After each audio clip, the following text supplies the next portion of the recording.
반갑습니다. 지난 시간에 이어서 니케아 콘스탄티노플 신경 기독론에 대한 부분을 계속 살펴보겠습니다. 니케아 콘스탄티노플 신경의 이 기독론 부분은요, 아주 긴데요. 앞부분은 예수님께서 성부와 동일 본질이시라는 그 사실을 계속해서 강조하고 있고, 뒷부분은 이 예수님의 생애에 대해서 쭉 서술하고 있습니다. 다시 말해서 이 본질적으로 성부와 동일하신 그 성자께서 인간의 몸을 입고 이 땅에 오셔가지고 어떻게 이 땅 가운데 구속 사역을 펼치셨는지를 서술하고 있는 것이죠. 다시 말해서 예수님의 이 본질과 또 예수님께서 행하신 이 경륜적 사역은 일치한다는 것을 보여주고 있습니다. 여러분, 이 삼일체론에서요, 본질적 삼일체론, 그리고 또 경륜적 삼일체론, 이런 말을 씁니다.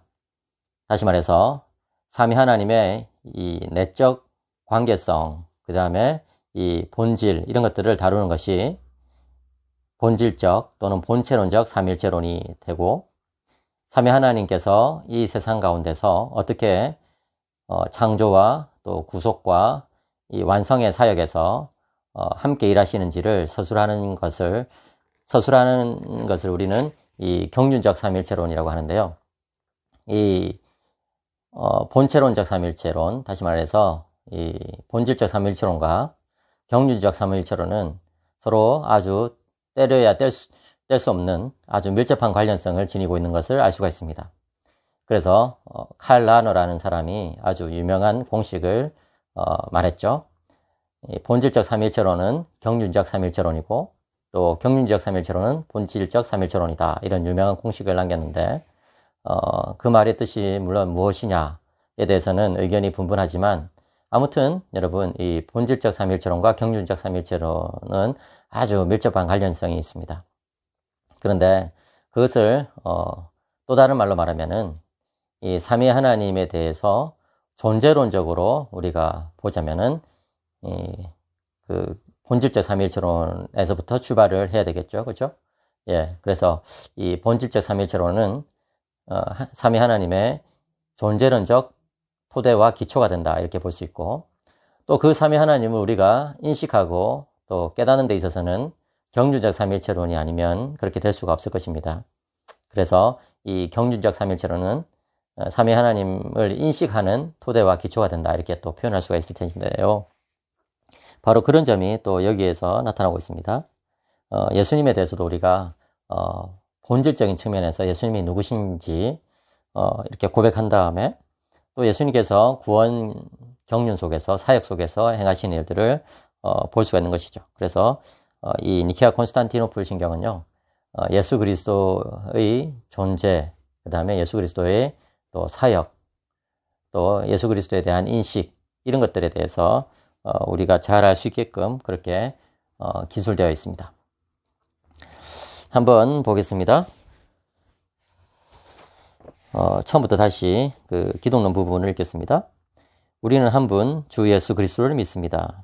그분은 모든 세대 이전에 성부에게서 나신 하나님의 독생자이십니다. 그분은 빛에서 나신 빛이시요 참 하나님에게서 나신 참 하나님이시며 성부와 동일 본질이시며 나셨으나 창조되신 분이 아닙니다. 오히려 그분을 통해서 만물이 생겨났습니다. 이까지가 이 예수 그리스도께서 어떤 분이시냐, 성자의 어떤 본질적 측면에서 설명한 것이라고 할 수 있습니다. 한마디로 말하면 성부와 동일 본질이신 참 하나님이시란 거죠. 그런데 이어서 이렇게 고백하고 있습니다. 그분은 우리 인간들을 위하여 그리고 우리의 구원을 위하여 하늘로부터 내려오셔서 성령의 능력으로 동정녀 마리아에게서 육신을 입으시고 인간이 되셨습니다. 그분은 우리 때문에 본디오 빌라도 치하에서 십자가형을 받아 순환을 당하고 묻히셨으나 성경대로 사흘 만에 부활하셨습니다. 그분은 하늘에 올라 성부의 오른편에 앉아 계십니다. 그분은 산 자들과 죽은 자들을 심판하러 영광 가운데 다시 오실 것입니다. 그리고 그분의 나라는 끝이 없을 것입니다. 이렇게 예수님의 그 생애에 대해서 너무나 아름답게 기술하고 있습니다. 이처럼 이 니케아 콘스탄티노플 신경은요, 예수님이 참 하나님이시라는 것을 앞부분에 고백한 다음에 뒷부분에서 예수님이 인간이 되셨다. 그 성자께서 인간이 되셨다는 것을 이렇게 고백을 하고 있는 것이죠. 초대교회에서요, 이 예수님에 대한 고백은 아주 중요한 자리를 차지했습니다. 그도 그럴 것이 이 기독교의 시작이 바로 예수 그리스도부터 시작을 한다고 볼 수 있지 않겠습니까? 그러니까 이 예수님에 대한 그런 논쟁도 아주 많았습니다.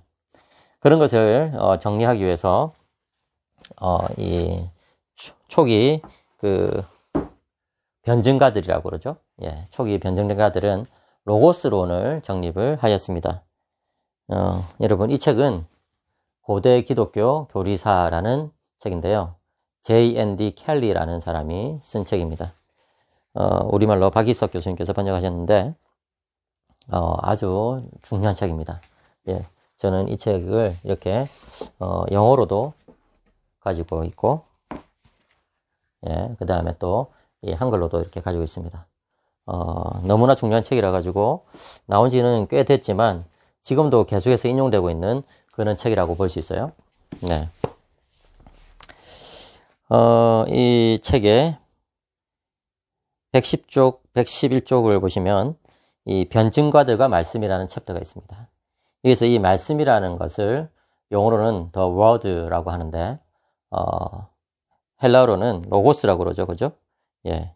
그래서 여러분, 이 성자, 그 로고스, 말씀에 대해서 아주 초기에 이 변증가들이 다시 말해서 이 초기 기독교 신학자들이 잘 정립을 했다는 것이죠. 네.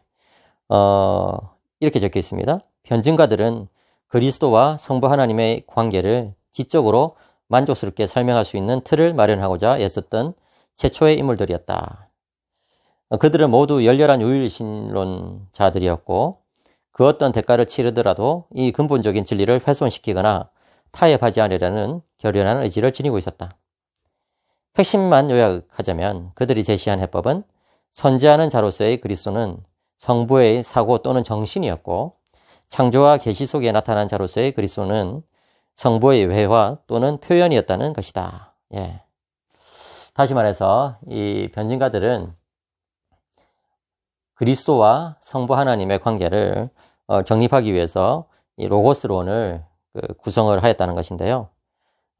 로고스는 무엇이냐 했을 때 바로 성부의 이 정신, 예, 성부의 사고, 예, 생각이었고 또 그것이 창조와 계시 속에서는 성부의 이 표현으로서 외화로서 잘 드러나는 그 성부를 계시하시는 분이시다 이렇게 정립을 하였다는 것이죠. 예, 그런 것들은 사실은 이 성경에 나오는 내용이죠. 이 요한복음 1장에 보면 그런 내용이 아주 분명히 나오잖아요, 그렇죠? 예. 태초에 말씀이 하나님과 함께 있다가 그리스도 안에서 이제 육신이 되신 것이죠. 예. 그런 것들에 대해서 변증가들이 신학화해서 설명을 했던 것입니다. 이 책의 111쪽에 보시면은 변증가들의 가르침은 유스티누스에게서 가장 분명하게 나타난다라고 이야기하고 있습니다. 이 순교자 유스티누스는요, 이 헬라 철학과 또 기독교를 잘 조화시켜가지고 이 지성 사회 속에서 기독교를 변증하고자 했었던 그런 사람이라고 볼 수 있습니다. 예, 유스티누스가 말한 내용 중에서 로고스의 이제 활동을 이 로고스 스페르마티코스라는 그런 표현으로 정의를 한 내용이 있습니다.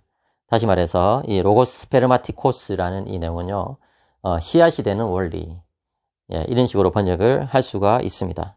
또는 다른 말로 말하면은 여기서는 로고스의 씨앗이라고 이제 좀 잘못 번역이 돼 있는데 이것을 뭡니까? 여기서 말하는 이 스페마티코스라는 것은 아주 이제 근본적인 그런 원리가 되는 그런 어떤 뜻이거든요. 이게 스페마티코스라는 것은 이제 씨앗을 뿌리는 이런 뜻이 되겠습니다. 예, 그래가지고 이 로고스 스페마티코스라는 이 단어는요, 이 초기 기독교에서 굉장히 중요한 이게 용어가 되는데요. 또 이것을 우리말로는 종자적 이성 이런 식으로 번역을 하기도 합니다. 예. 이 종자라는 말 자체가 씨앗이잖아요, 그죠? 예. 근데 이 단어는 굉장히 중요해가지고 라틴어로도 번역이 돼가지고 많이 사용됐습니다. 그래서 그 내용을 한번 읽어보겠습니다. 이 유스티누스의 출발점은 당시에 통용되고 있던 공리, 즉 종자적 이성은 인간을 하나님과 연합시켜주고 인간에게 하나님에 대한 지식을 수여해진다는 공리였다는 것이죠. 예. 다시 말해서 이 씨앗이 되는 원리, 종자적 이성은 이 하나님께서 창조하실 때 활동했고 또 하나님께서 자신을 계시하실 때 활동하시며 또 인간을 구속하실 때도 역시 활동하고 계신 것이죠. 그렇기 때문에 이 유스티누스의 사상에 따르면은 이 로고스는 온 세상의 창조 원리일 뿐만 아니라 또 이 계시의 중심 원리일 뿐만 아니라 또 구속의 원리가 되는 것이라고 볼 수 있습니다. 이런 것들이 여러분 또 누굽니까? 오리게네스의 사상에서도 아주 잘 드러나고 있습니다. 여러분 이 책은요, 오리게네스가 쓴 원리론이라는 이 책입니다. 굉장히 중요한 책이죠. 우리말로는 이성효, 이형우, 최원호, 하성수 박사님께서 번역을 하셨는데 네 분이 이렇게 번역해야 될 정도로 굉장히 묵직한 책이에요. 그런데 이 오리게네스의 이 원리론의 제1권 3장 6절에 보시면 이런 내용이 나옵니다. 성부와 성자가 성인들과 죄인들에게 역사하신다는 것은 모든 이성적인 존재가 하나님의 말씀, 곧 이성에 참여하며 이 때문에 지혜와 정의이신 그리스도께서 그들 안에 씨앗처럼 심어진다는 사실에서 분명히 드러난다라고 말이죠. 예. 여기서 이 오리게네스도 역시 로고스론을 전개하고 있죠. 여기 모든 이성적인 존재가 하나님의 말씀, 이 라틴어로는 베르붐이라고 되어 있는데 헬라어가 바로 로고스입니다. 예. 이것을 또 라틴어로는 라티오라고 번역했습니다. 이성. 그렇게 해서 이 모든 이성적인 존재가 그 로고스에 참여한다는 것이죠. 그래서 지혜와 정의가 되신 그리스도께서 이 모든 이성적인 존재 안에 씨앗처럼 심어진다는 것입니다. 다시 말해서 이 로고스는요, 모든 이성적인 존재 안에서 활동하면서 하나님의 계시를, 진리를 알려주는 그런 역할을 한다는 것이죠. 예. 여기 번역자들의 각주를 보시면 모든 이성적인 존재는 이성의 원리인 로고스에 참여하고 있다는 스토아 사상의 영향을 받은 이 말이라고 말하고 있습니다. 그런데 여러분, 이 오리게네스의 사상과 스토아 사상은 중요한 차이가 있는데요. 스토아 학파는 로고스가 비인격적으로 세상에 유출되었다고 보았지만 오리게네스는 하나님의 아들인 인격적인 로고스 개념을 지니고 있었다는 것입니다. 예. 그렇게 해가지고 스토아 학파의 물질주의 개념을 배척했다라고 말하고 있습니다. 바로 이 점이 이 오리게네스와 또 스토아 철학의 굉장히 중요한 차이점이죠. 예, 이런 것들을 영국의 교부학자 중에 한 사람인 마크 에드워드라는 사람도 아주 중요하게 강조한 적이 있습니다. 또 이 책의 각주 331쪽입니다. 331쪽에 각주 30번을 보시면 오리게네스에 따르면 로고스는 자연적 이성의 원리일 뿐 아니라 초자연적 영성의 원리이기도 하다라고 이야기하고 있습니다. 예, 이성적 존재들이 참여하고 있는 이성은 인간의 모든 윤리적, 영적 활동의 원천이므로 모든 이성적 존재는 윤리적 생활을 진보시킬 수 있는 능력을 지니고 있다. 예, 그러므로 이성적 피조물의 거룩함은 로고스에 얼마만큼 참여하느냐에 달려있다라고 이야기를 하고 있는 것이죠. 예, 다시 말해서 이 성화에 있어서도 로고스의 활동이 중요하다는 것입니다. 그래서 여러분, 제가 지난주에 이 독일 그 역사학자들의 책을 좀 읽었는데요. 그 사람들이 딱 이렇게 정리를 하고 있습니다. 이 초기 기독교의 로고스론의 핵심은 그리스도께서, 다시 말해서 성자께서 창조와 계시와 구속의 중보자가 되신다는 데 있다는 것이죠. 예, 바로 그리스도께서 그런 역할을 하신다는 것입니다. 그런 가르침은요, 요한복음 1장이라든지 또 골로새서라든지 이런 데 나오는 내용들을 이 교부들이 신학해가지고 정리한 것이라고 볼 수 있습니다.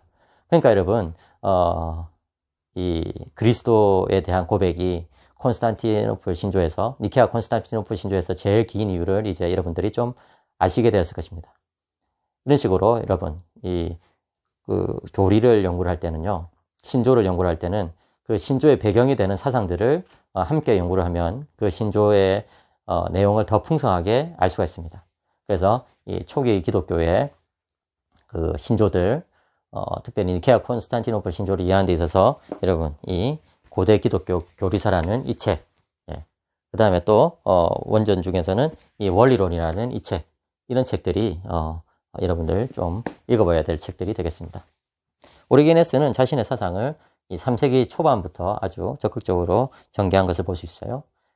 220년 조금 지나서부터 아주 체계적인 그런 기독교 신학을 전개한 것을 볼 수 있습니다. 그래서 많은 사람들이 이 오리게네스 하면은 뭐 이단 이렇게 떠올리기가 쉽지만 사실은 그 오리게네스의 작품을 잘 보면은 그 중에 지금의 관점으로 봤을 때 좀 문제가 되는 부분들이 있지만 그래도 굉장히 많은 부분 아주 정통신학의 토대가 되는 부분들이 나옵니다. 그래서 그런 것들을 여러분들이 가려서 공부한다면은 신학 연구에 큰 도움이 될 것입니다. 네, 감사합니다.